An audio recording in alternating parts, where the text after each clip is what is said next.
it's obvious that Chief is like an amazing thing to work on, and I can totally see how you would be consumed by it and want to make it your life's mission. How did that idea come about? I think for me, one of the really formative moments for me in my career was, and I was the very first senior woman executive. It was all men. And I joined just thinking, I'm so excited about this business. I think I can do great things. I want to do a good job. And the day that I joined, I was really blown away by how many women who were more junior within the organization came up to me and said, I am so glad that you're here. I'm so glad to finally have a woman executive that is part of this team that can almost be our voice in that room. And it really struck me of just how much I was now just not only trying to do my job well, but now I had kind of the extra responsibility of also being, the mentor, the voice for a demographic that didn't have a voice in that room up until that point, and just the extra importance that it meant to me to make sure that like the culture was reflective of those things, et cetera. And for me, I think there was also just kind of this void that I started to feel of like, well, that's great. I'm trying to be this voice, this mentor for other people, but how do I continue to grow as a leader? Where's the resources and community for me to continue to do that? And I was actually very inspired by a few other organizations that were focused on senior executives and building community around that. Unfortunately, most of them were so senior that it was predominantly all men that were a part of those organizations. And it triggered for me, wouldn't it be great to build an organization like that, but focus on senior executive women in particular? And I luckily, had a lot of relationships in the VC world because of the other startups that I had been a part of. And I had met Primary, probably like 5 years or 6 years before I started Chief. I had actually been an entrepreneur in residence at Primary. I was helping them on a business that was out in South Korea called Coupang, which is the Amazon of South Korea. I worked with them for about 1.5 years as the EIR within Primary. So I knew Ben Sun and the Primary team very well. And Ben and I were kind of always a first call for each other of like, oh, I have this business idea or I have that business idea. And as the idea of Chief really started to come together, obviously, that relationship was one that was incredibly important, and we incubated it within Primary. That being said, that makes it sound like it was very easy, but it wasn't. Like, I knew that I had a check from Ben, like pre-seed capital to then go and incubate. But even as I had that, I tell the story all the time. Like, I had a known seed stage venture capital backer that was willing to give capital to this business. And I was still going out trying to find a lawyer who would represent me and the company as we negotiated certain things. I literally could not get a lawyer who wanted to, and I was good. I'm going to be paying you like this. This was 2018, right? 19, 18? 2016, 2017. Sounds like 1967. Yeah, but they kept saying like, this feels like a very nice lifestyle business, not a venture capital backed business. And so I don't think that you should be going down this route. I don't think I'm the right lawyer for you. And so it was definitely like, even with those strong relationships with a known backer for us, there was still just this like big road to go of being able to prove that this is not just a good business, but a venture capital backed business, which is another way of saying like, can it get big enough? Like, is there enough of a opportunity here from a business standpoint for this to be at that size? And I think what your question kind of asks as well of like, did you ever think about it being a nonprofit? Like, kind of goes in that same vein. Like, there were so many different routes that you could go with a business like this. It could be a nonprofit, it could be a for-profit, but not venture capital backed, it could be a VC backed, and it does change what that means you do and like how you execute as a business. And I think for me, the reason why I wanted to go the route that we did, number one, I think we live in a capitalist society. The number of organizations that companies pay for their employees to do X, Y, and Z, they're all for-profit companies. And why should investing in their women be a nonprofit orientation? Like, this is a capitalist society, we'll prove our value, and therefore, like, we should be for-profit. The VC versus a different path, for, again, I kind of I mentioned before, like, it's going to take over 100 years before we get to equal representation in senior leadership. And that is a massive challenge. And I am an impatient person. And I wanted to build something that could have a big reach and big impact. And the capital that you get from something like venture from VC really allowed us to do it at a scale that would have bigger impact, that greater fueled our mission. And so, taking some dilution to be able to get some of that VC capital felt like a easy decision to make for me. What do you offer your members that is so unique? So yes, it's the network, but it's not only the network, right? We're a membership model. Just to explain kind of the business model of Chief a little bit. So it's an annual membership model. Vast majority of our members are sponsored by their companies, in the same way that you would get an employee, an executive coach or something else, which can sometimes be $30,000 plus for, a 6 months engagement. We are kind of an alternative to that, of like how to invest in your executives and your leaders to continue to give them support. And when you join, you get access to a variety of experiences. And the one that you're speaking to most is what we call CORE. It is a group of 10 individuals. They meet on a monthly basis. There's an executive coach that is there with them. And it truly is a place for you to come and with very strong intentionality, work through your biggest professional and personal challenges as a group. And so you're not only learning from like the leadership challenges that you're going through, but also the leadership challenges that other people are going through, and getting perspective from people who come from very different backgrounds, but same levels of responsibility. The known fact that a lot of what makes somebody successful is who they know. And how do you create more connections and more community and more support for people to go through that leadership journey? So maybe speaking of networks, there's a lot of chatter. There has been a lot of chatter in the recent years about network effects, specifically with startups and technology companies. And I wonder, how did you grow Chief so quickly? Your network grew very quickly. I don't know if COVID was a headwind or a tailwind, you tell us. And B, do you think any of your learnings could be replicated to other physical or more startups that are more I don't know, the PLG, like dev tools? Anything they can learn from you think, or is it completely like just a physical woman network kind of thing? Yeah. Well, I mean, I will say, I think that there are certain things that you can do to fuel growth or to drive it. But at the end of the day, the number one thing that's going to drive interest is if you're building something that people want.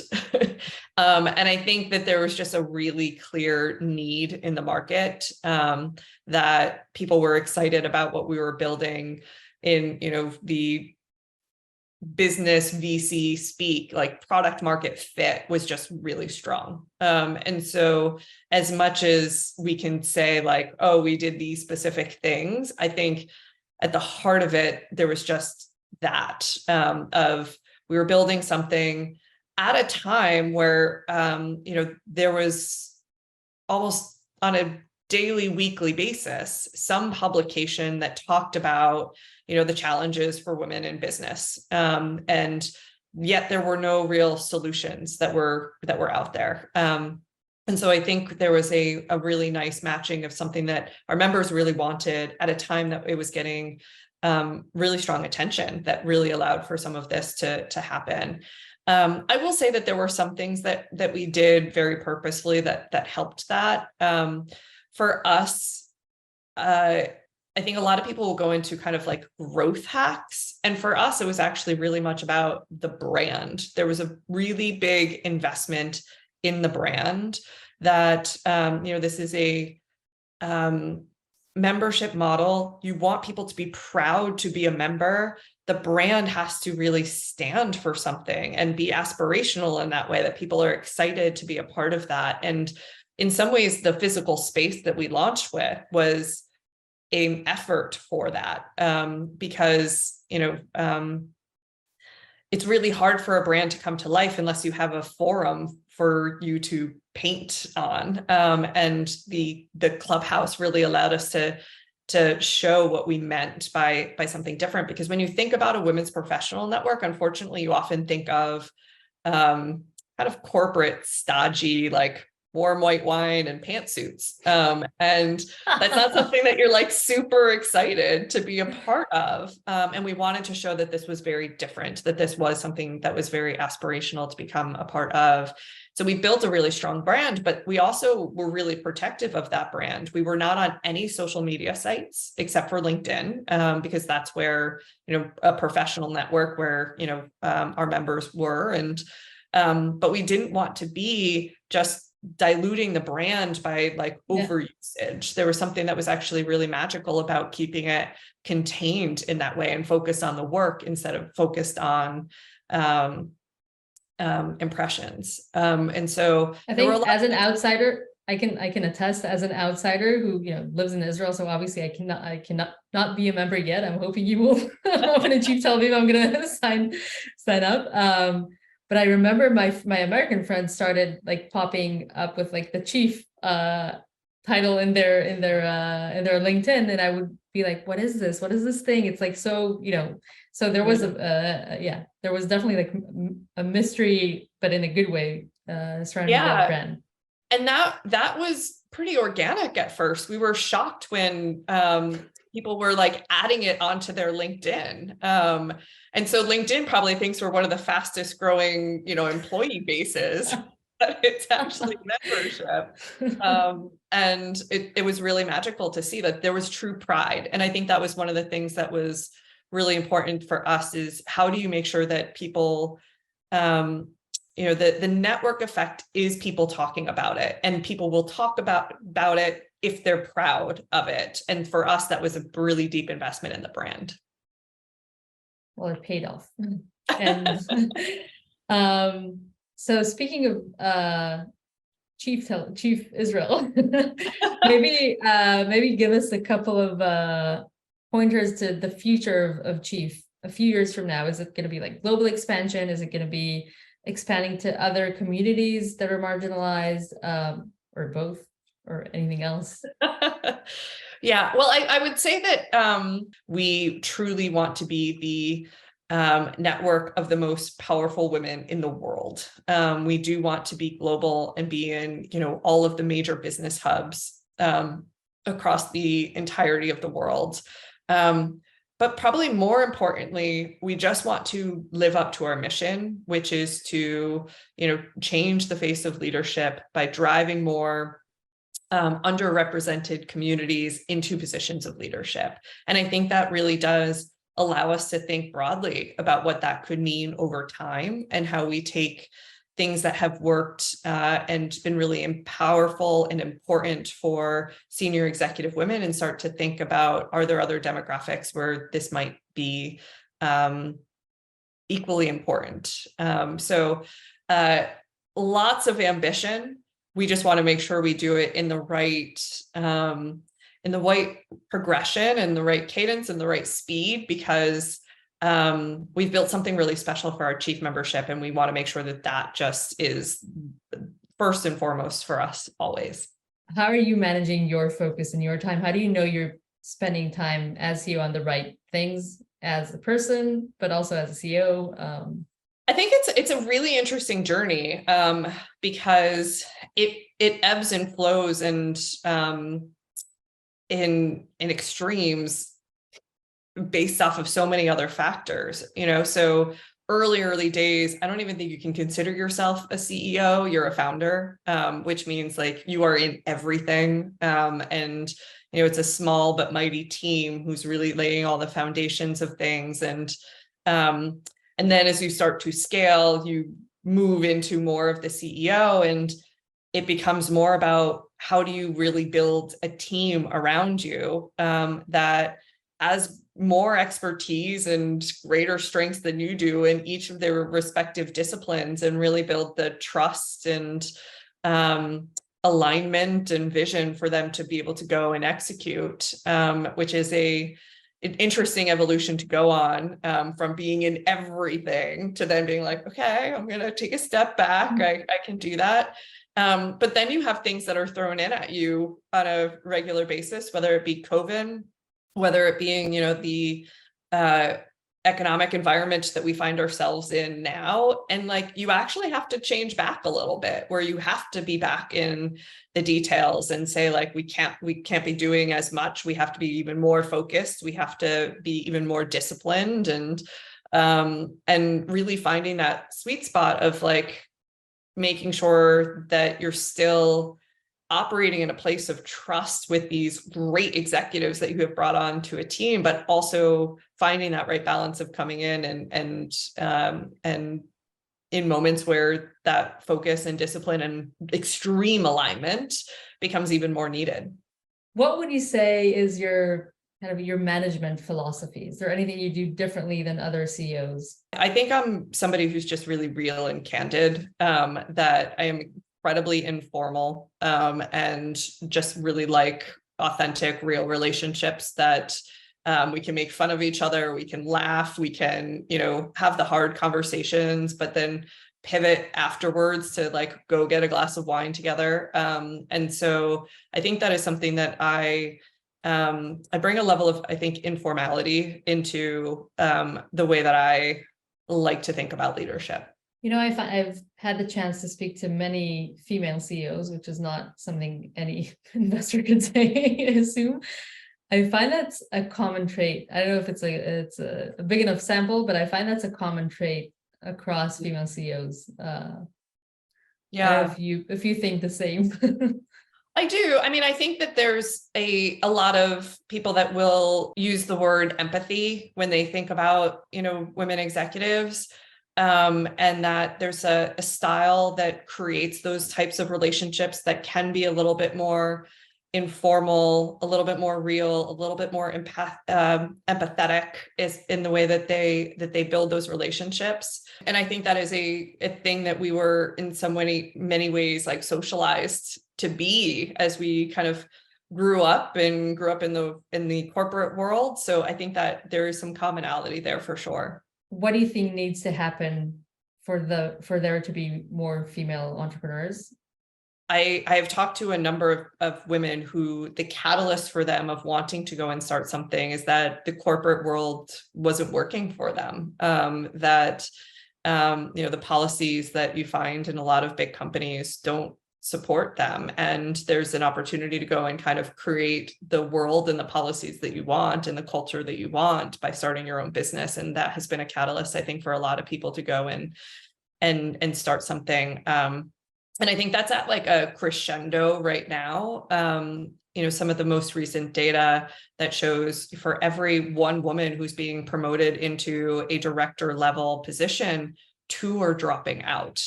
And that's kind of at its highest peak that it has been in a very long time, which isn't a surprise because if you think about what has happened and what has transpired over the last several years, a lot of it has been shouldered by women who are trying to deal with lockdowns where you're trying to homeschool at the same time that you're trying to, have your career.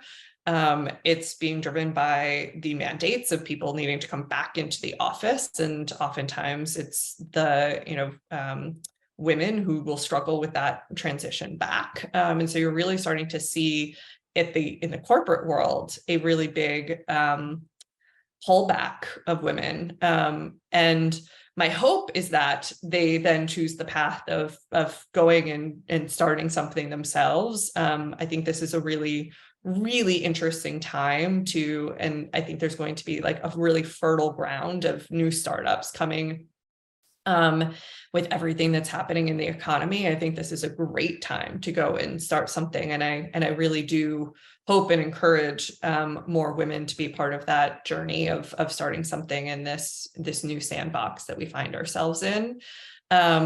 I do think that it's incredibly lonely, that it's lonely as a founder. It is incredibly lonely as a woman founder, where you are in rooms where it is so many men and very few women. It might not be one anymore, but it's still very underrepresented. I 100% agree. I think it's the best time to be starting companies. And yeah. I'm very happy you guys are around, you women, I should say, even though you probably have some guys working for you for diversity. I still say that too, that I as a founder of Chief, I should really not do that. But I always say, like, you guys, of all people, I should be the one to not be doing it. And I do it too. Yeah, but in all seriousness, I think it's the best time to start companies, and Chief will be a force multiplier for female-led businesses. So I'm very happy you are around. Thank you.